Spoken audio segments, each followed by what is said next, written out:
안녕하십니까. 저는 로엘법무법인의 최정필 변호사라고 합니다. 저번에 임대차 계약과 관련한 제반 법률 사정을 조금 알아봤는데요.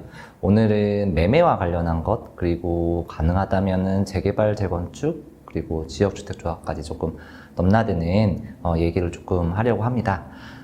특히 매매와 관련해서는 매매에서 지켜야 될 계약 조건이랄지 매매 계약에 있어서의 법률적 리스크 이런 것들이 조금 얘기돼야 되는 부분이 있지만, 그거보다는 요즘에 이제 가장 관심이 많이 가지고 계시는 투자적 관점에서 매매를 어떻게 바라볼 것인가, 요것까지도 좀 시각을 담아서 좀 설명을 드려보도록 하겠습니다.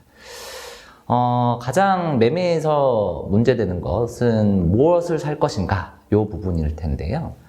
부동산은 저번에 말씀드렸듯이 건물하고 토지, 이렇게 두 가지로 구분됩니다. 토지하고 건물을 구별하는 가장 큰 기준은 되게 여러 가지가 있을 수가 있어요.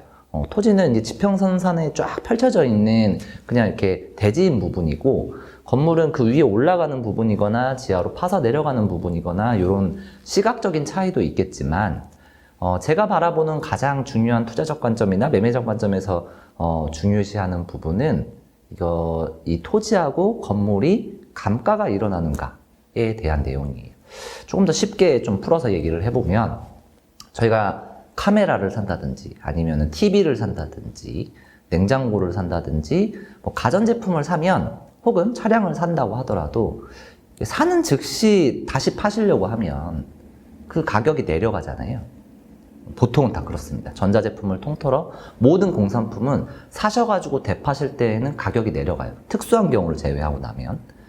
그 이유는 뭐냐면, 어떤 공산품이든지 만들어진 것들은 그것이 가지고 있는 사용 내구 연한이 있기 때문에 그래요. 내구 연한이 다 되면 그 물건은 가치의 효용을 다하기 때문에 가치가 0이 되는 거거든요.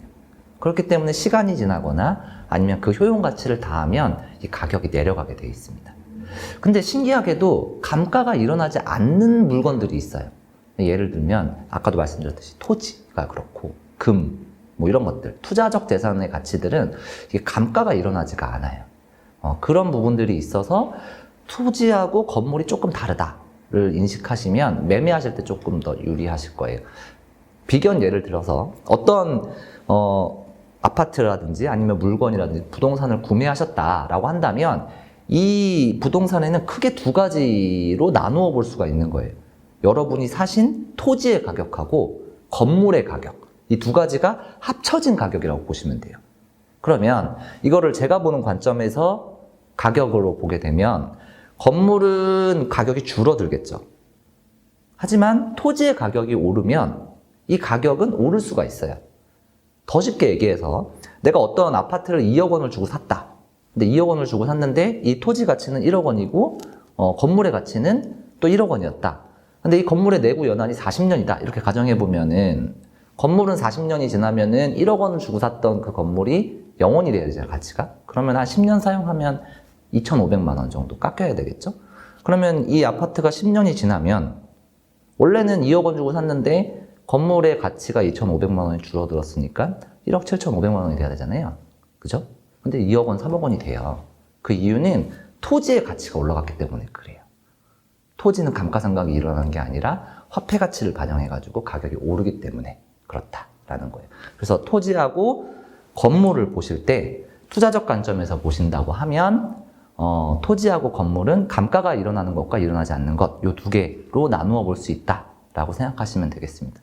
그래서 나중에라도 건물이나 토지를 구매하실 때에는 건물의 지금 가치가 더 많이 반영되어 있는 부동산인지 아니면 토지의 가치가 더 많이 가미되어 있는 부동산인지 요거를 정확하게 보시고 매수하시는 게 유리할 것으로 판단이 됩니다. 네, 지금까지 로엘법무법인의 최정필 변호사였습니다. 감사합니다.